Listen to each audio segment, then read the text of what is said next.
Olá pessoal, tudo bem?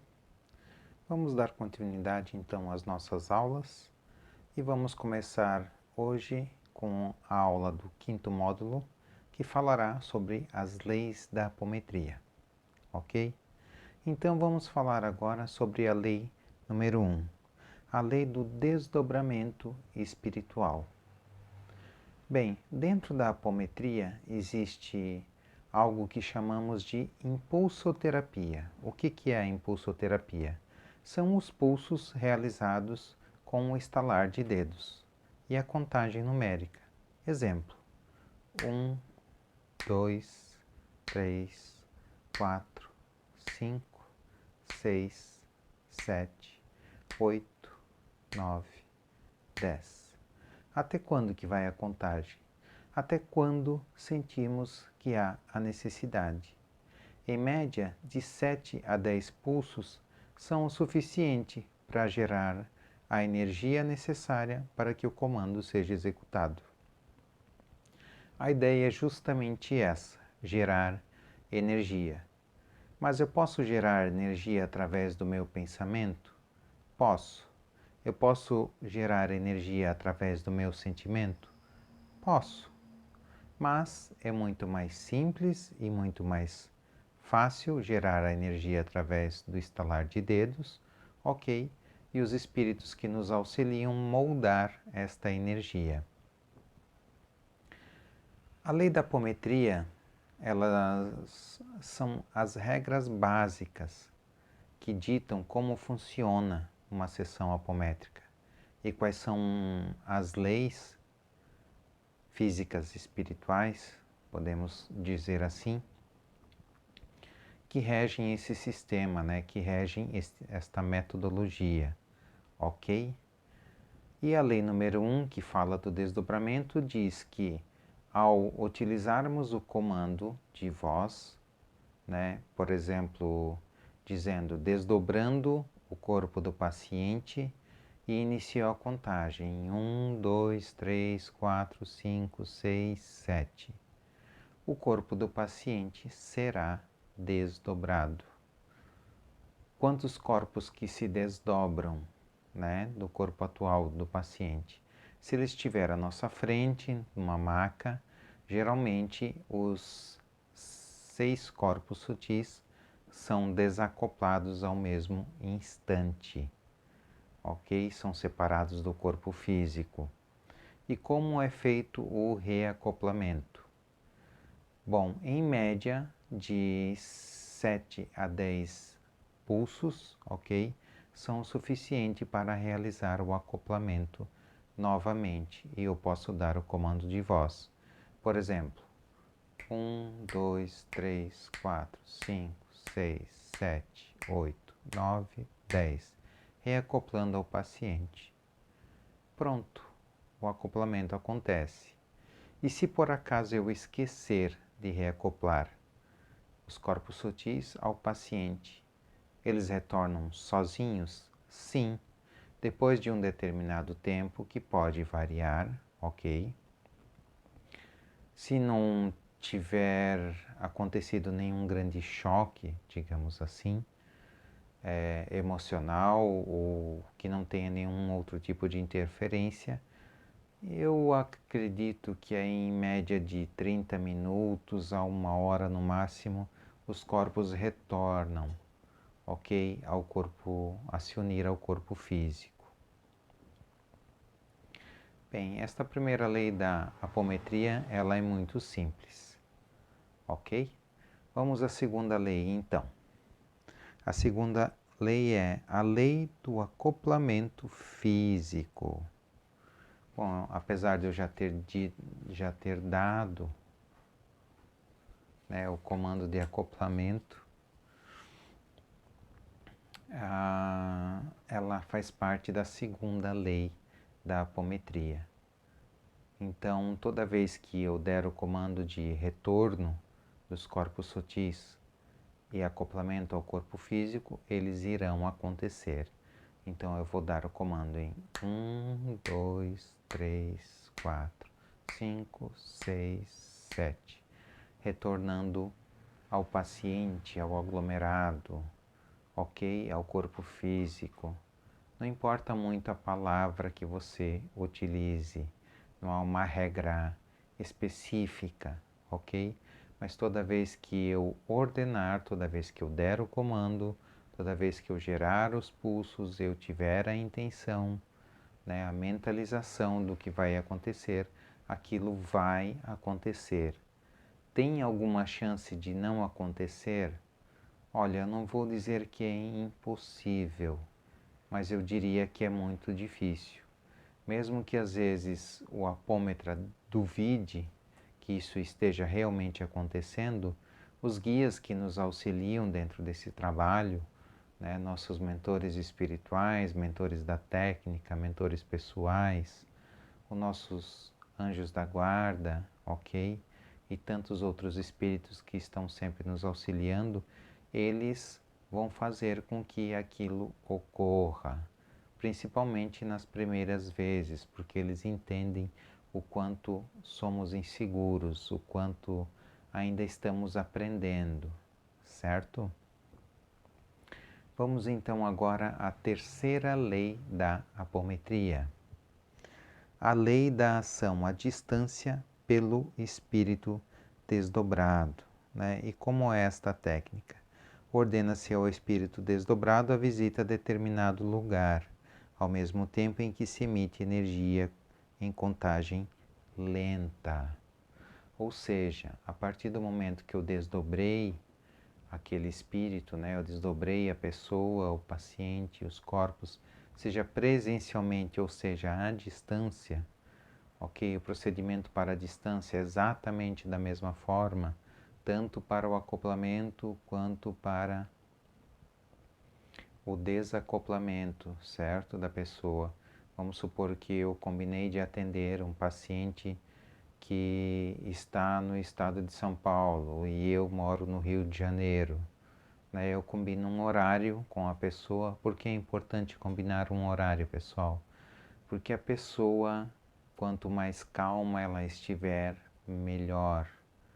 Se ela não estiver fazendo atividades que necessitam de grande atenção, também é muito melhor de atender. Por quê? Porque às vezes a pessoa está dirigindo ou de repente está cozinhando, está trabalhando com algum instrumento de corte, ok? Ou está no trabalho dela mexendo com alguma máquina. Isso não é bacana. Por quê? Porque pode ocasionar tontura. Não significa que isso vai acontecer, mas pode ocasionar sim algum mal-estar na pessoa. Então, o ideal é combinar um horário de atendimento em que a pessoa possa deitar e estar relaxada para que o atendimento aconteça à distância. Ok? Então, eu posso fazer, por exemplo, também o desdobramento da pessoa que está lá na outra cidade. Vou precisar do nome dela, da data de nascimento. Então, primeiro eu vou dizer assim, desta forma, abrindo a frequência do nome da pessoa, neste momento eu digo nome, e a data de nascimento, e conto até 10. 1, 2, 3, 4, 5, 6, 7, 8, 10. A frequência está aberta. Aí eu ordeno que aqueles corpos venham até mim, trazendo os corpos sutis desta pessoa até mim em 1, 2, 3, 4, 5, 6, 7, 8, 9, 10. Pronto, os corpos sutis dela estarão colocados à minha frente. Eu posso ainda separar estes corpos. De que forma? Dando o comando, né? Abrindo os 7 corpos ou separando os 7 corpos em 1, 2, 3, 4, 5, 6, 7. Ah, significa que os 7 corpos estão aqui na minha frente? Não. Quando a distância é muito grande, vem somente os 5 corpos. O corpo físico fica lá onde a pessoa está, o duplo etérico fica em média, ou vamos dizer assim, no máximo, a 5 metros do corpo físico, e o resto se desdobra, o resto vem até aqui. Então, no total, terei aqui 5 corpos para poder trabalhar, ok? De que forma eu devolvo? Da mesma forma, enviando de volta os 7 corpos, Ou posso dizer ainda, juntando novamente os 7 corpos e dou o comando e conto até 10. Ou eu posso dizer, juntando os corpos, enviando até o determinado local onde está o paciente, e posso ainda também dizer que desejo acoplar. Aí eu conto até 7, eu conto até 10. Se até 7 você sentir que ok, está feito, conte até 7. Se achar que a contagem deve continuar, continue até que você sente que atingiu o seu objetivo. Eu sempre aconselho aos meus alunos agir de que forma? Dar um comando e abrir a contagem. E para que agir desta forma? Para que ele perceba a cada comando que ele dá como a energia se comporta. Eu, por exemplo, hoje, dentro do meu trabalho, eu consigo perceber cada comando que eu dou, a forma que a energia se locomove próxima a mim. Então, isso me auxiliou a aprender muito em questão de comandos de apometria, certo? E de trabalhos de limpeza de corpos, de limpeza de casas, de locais, ok?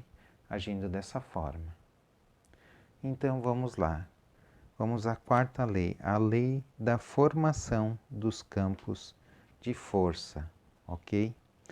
Toda vez que eu imaginar um determinado campo de força, que pode ser uma forma geométrica, como um quadrado, uma pirâmide, um losango, um retângulo, um trapézio, ou mesmo um círculo, uma esfera, ok? Toda vez que eu der forma a este campo de força, ele vai se construir da forma com a qual eu imaginei ou com a qual eu solicitei, né? E qual a diferença de um determinado campo para outro? Quando usar o quadrado? Quando usar a pirâmide? Quando usar o círculo? Não existe uma regra clara e determinante para usar este ou aquele. A grande maioria dos estudiosos diz que o campo em forma de pirâmide é um dos mais seguros, que eu testei dentro dos meus trabalhos mediúnicos, ok? Realmente, um campo em forma de pirâmide eu nunca vi ser quebrado pelo lado de fora, nem pelo lado de dentro, ou seja, eu prendi entidades dentro deste campo de força em forma de pirâmide, eles não conseguiram quebrar, desmaterializar este campo, certo? Também mesmo sendo atacado, no caso eu me protegendo dentro deste campo e sendo atacado pelo lado de fora, o campo não se quebrou também. Isso significa que ele é indestrutível? Não. A força bruta, digamos assim, não é eficiente contra ele. Mas sim, se você se irritar, se você perder o autocontrole, ok? Se você se distrair, o campo de força já era, ele se dissolve, ele se desmaterializa. E por que que isso acontece? Porque é parte da sua intenção, é parte da sua energia que é utilizada para gerar este campo de força. Eu posso gerar apenas um campo de força? Não. Eu posso usar 2, 3, 4, ok? E qual a outra forma, qual o outro formato? Eu posso utilizar um campo de força em forma de uma cerca elétrica? Sim, eu posso utilizar um campo de força em forma de uma rede magnética? Sim. De que forma eu uso esse campo de força? da forma que você acreditar ser melhor ou que a sua intuição lhe disser, ok? Você pode usar a sua criatividade, colocar uma pirâmide, por exemplo, de cristal, pode dizer a qual cristal ela deve ser feita, de cristal de quartzo, de ametista ou de algum outro cristal ao qual você deseja, ok?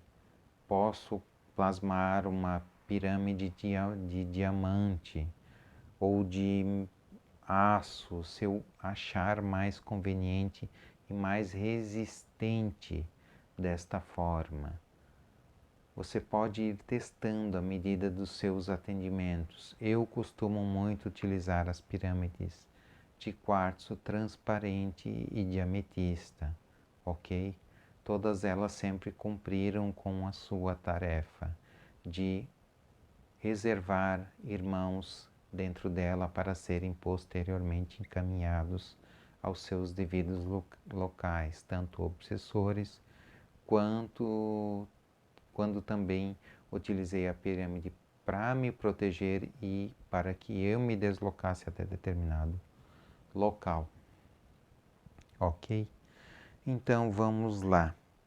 A quinta lei, a lei da revitalização dos médiuns.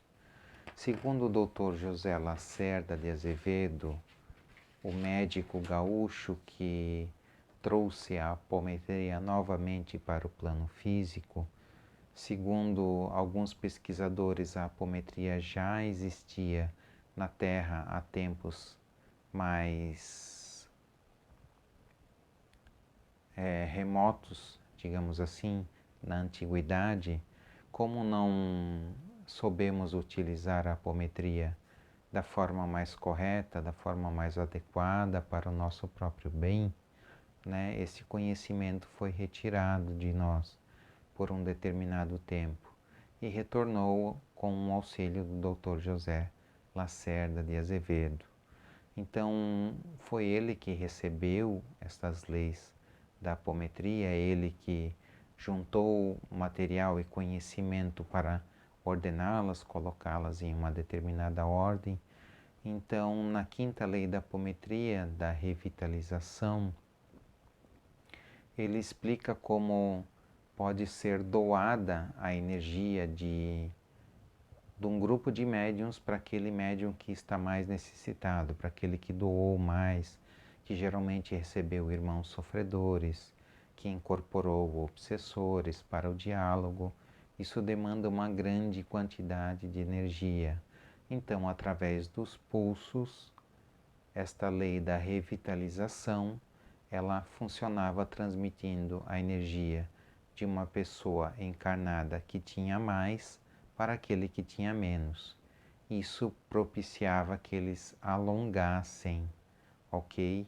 Os atendimentos deles, fazendo 5, 6, 7, 10 atendimentos em uma tarde, em um dia, com o grupo de apometria que eles tinham. Devido à necessidade de utilizar a apometria nos dias de hoje no consultório e às vezes ser apenas o terapeuta e o paciente, ok? Eu canalizei uma revisão desta quinta lei. Então, dentro do meu curso, eu coloco a quinta lei de revitalização dos médiuns revisada. E como funciona essa quinta lei da revitalização revisada? Aqui eu faço a sugestão de uma seguinte prece. E dentro desta prece, nós temos parte da nossa energia recarregada como uma carga rápida. Isso vai me proporcionar uma estamina a mais, uma resistência a mais, para que eu possa continuar os meus atendimentos. Isso faz milagres, pessoal? Não. Por isso também quem trabalha com apometria é muito importante o exercício físico, a boa forma, uma boa alimentação, ok? A ingestão de bastante líquido para mantermos o nosso corpo hidratado, ok? E à medida que vamos praticando os atendimentos apométricos, acabamos adquirindo, eu não diria uma maior resistência, mas conseguimos ser um maior canal de energia, certo? Mesmo para aquela pessoa que não tem nenhum, nunca fez uma iniciação de Reiki, por exemplo, certo? Nos dias de hoje, na equipe do Dr. José Lacerda de Azevedo, não, acredito eu, não havia reikianos, né? Mas o reiki também é uma ótima forma de recuperarmos a nossa energia. Então eu posso me auto-aplicar reiki se eu for um reikiano. Mas caso eu não tenha nenhuma técnica para me reabastecer de energia para poder continuar os atendimentos, dentro desta quinta lei de revitalização revisada, né, eu coloquei a oração que vocês têm acesso aí na plataforma, para quem está vendo este vídeo através da plataforma EAD, e para o pessoal do YouTube eu vou colocar a quinta lei revisada na descrição, ok? Ali na descrição eu vou colocar o texto desta lei. Vamos lá então. Vamos à sexta lei, a lei da condução do espírito desdobrado do paciente encarnado para os planos mais altos em hospitais do astral. E no que se baseia esta lei? É comum desdobrar-se um paciente a fim de conduzi-lo ao plano astral superior para tratamentos em hospitais e encontrá-lo já fora do corpo, envolvido em sudários aderidos ao seu corpo astral, laços, amarras e toda sorte de peias de natureza magnética, colocadas por obsessores interessados em prejudicá-lo. O que significa tudo isso? São todos os objetos que são colocados muitas vezes nos corpos sutis, como microchips, mesmo pequenos insetos, ok? Tem muitos implantes que são colocados nos corpos sutis, que são algo híbrido, ou seja, meio animais, meio metais, ok? Organismos que possuem, eu não diria meio a meio, mas que possuem uma parte orgânica e uma parte mecânica, né, de engenharia. Não só isso, existem as amarrações, né, feitas por trabalhos de magia, não é o termo mais correto, mas talvez seja o mais conhecido, né, muitos chamam de macumba, apesar de que, para quem não conhece, macumba é um instrumento musical, então não é a forma mais correta de se falar de trabalhos de magia, certo? Existem tantos outros implantes, como mesmo um punhal ou uma faca que pode ser introduzida no corpo astral, ou mesmo já vi vidros, pregos, arames farpados, certo?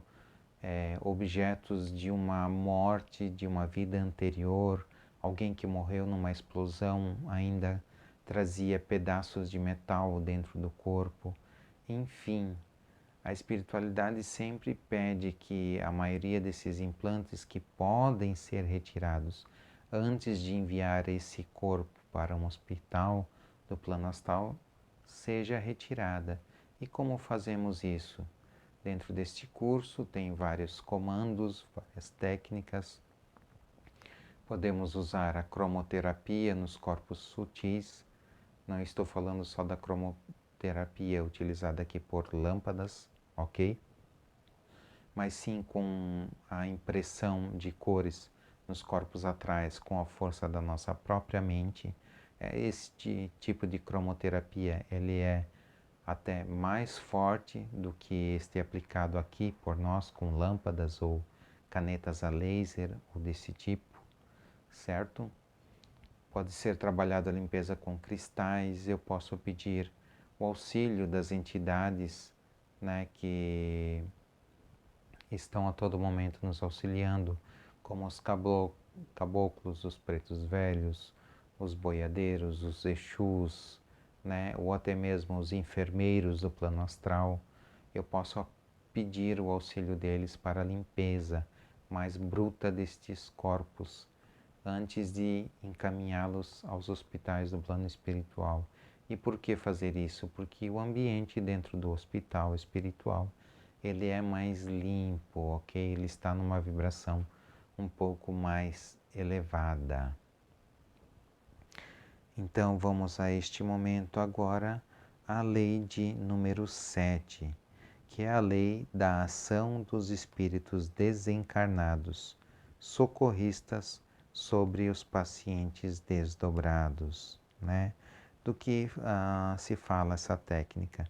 Estando os pacientes no mesmo universo dimensional dos espíritos protetores, médicos, técnicos e outros trabalhadores, estes agem com muito mais profundidade e rapidez.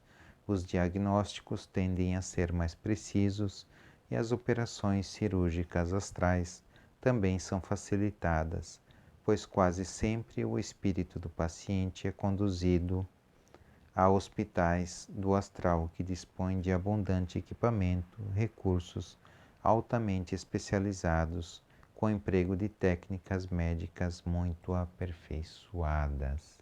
Isso é um resumo aqui, tá? Que eu tô lendo, gente, da técnica em si.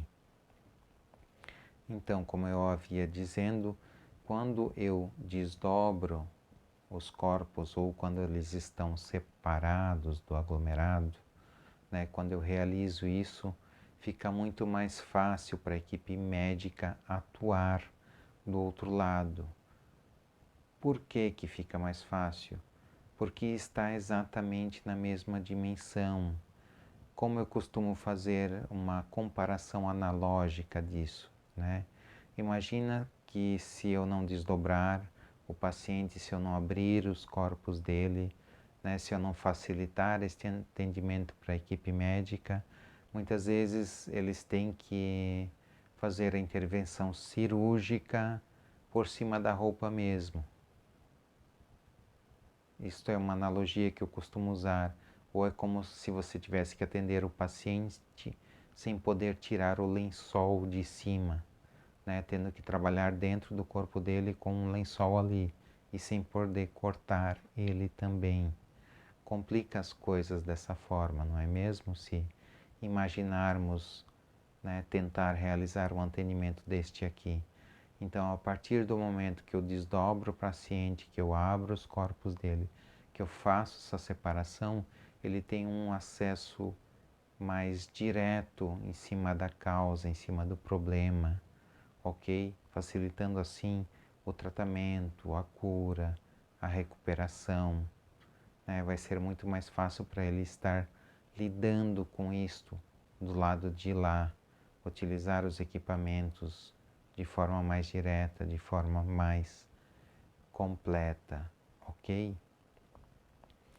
Bom, pessoal, como eu já falei nos outros vídeos, eu estou procurando fazer as aulas em blocos de meia hora e eu vou encerrar este bloco por aqui e volto daqui a pouco com a continuação da leitura, certo? E das explicações sobre as leis da apometria. Até daqui a pouco, pessoal. Um abraço.